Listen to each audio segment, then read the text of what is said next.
Hey everybody, let me talk in this video about deadlock. A basic example of deadlock I could give you: if you have a bridge and there is two cars, one on the left and one on the right.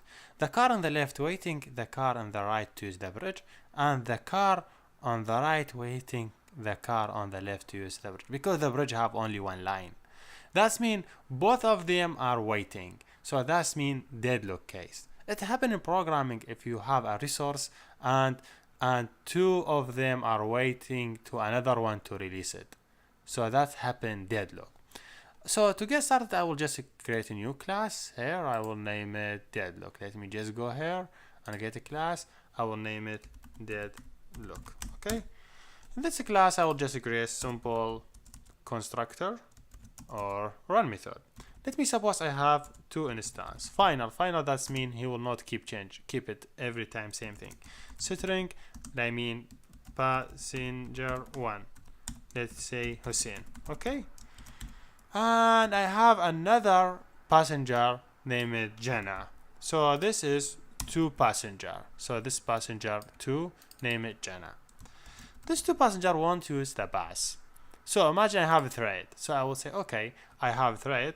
You could use the thread directly in the code, or you could create an instance. Let me suppose I use it in the thread in the code. I will say thread t or bus one in this way, bus one equal a new instance of a thread. This for sure, because you could use it in the code in this way, and you just directly implement the method. So you just say override. You override the run. You say public void run in this way, and you do your code here in this method. So what you think you want to do in this method? You say, okay, I will try to do access to the first passenger. So I will say synchronous. I will say for the passenger one, like for the passenger one, you access to it. That means bus one is located is looked for the resource one. I say sys o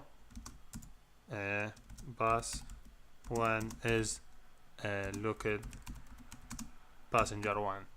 Then let me suppose after a specific time this bus will release this user. He will no longer keep it.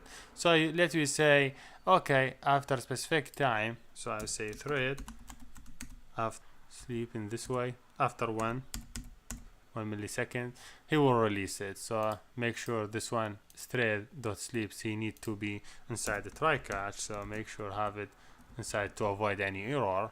So in synchronous he will not ask you for that one. So I do have exception. I will say ex. Here you go. Yes, this is the thread, and after 1 second he will release it, for example, because he will use it. I just synchronous to this passenger and print, hey, I'm looking to the bus one is looked to this one, and I will wait for 1 second, then I will release it. Let me say after 1 second I will try to access to the another resource. I say I will do synchronous for the passenger 2 because I want to take the P1 P2. After that second I would say P2, this one. I also bus one should be like located to P2, just as a basic example. Yes, this is in this way, and let me just close this line. So what I mean by this code, I mean just create a thread, and this thread I just directly say bus in new directory, then on the run synchronize. When I run it, I first synchronize to pass one. That means I have passenger one in my car, then he means in this one. Then I keep it for 1 minute. Then after 1 minute, I will try to access to passenger 2. After for example, I try to take the passenger 2. So yes, it is a really basic example, and I will do same thing for the thread 2. Thread 2, he will have same thing but in different process. He will take 2 first, then after 1 second he will take 1. So let me suppose, where is it? This is the code for the threads. I will just copy it and go down and copy this for bus 2. Let me you don't need to write run other stuff. I think this bus 2, he first of all he gets to passenger 2, then he tried to access to passenger 1. They get replaced, but they waiting some time, then they relocate the things.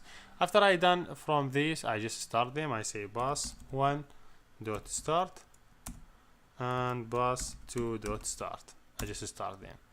Let me start and see what is the problem will happen. If you see, bus 1 is located is looked for P1 and bus 2 is looked for P2, and no one is released their passenger. The problem is in this place. Here I just synchronize to passenger 1, and this one synchronized to passenger 2. Okay, in same time, in same minute, because they have same number of line of code, for example. Then this one get a thread for 1 millisecond, and this one also get thread for 1 millisecond. Now this one tried to access to P2, but that is still used by this one because he still did not release it. And this one, it want to access to P1, and the P1 is still used by this bus because he still did not release it. So I want to access to you and you want to access to my passenger, and both of us still keep my passenger in their place.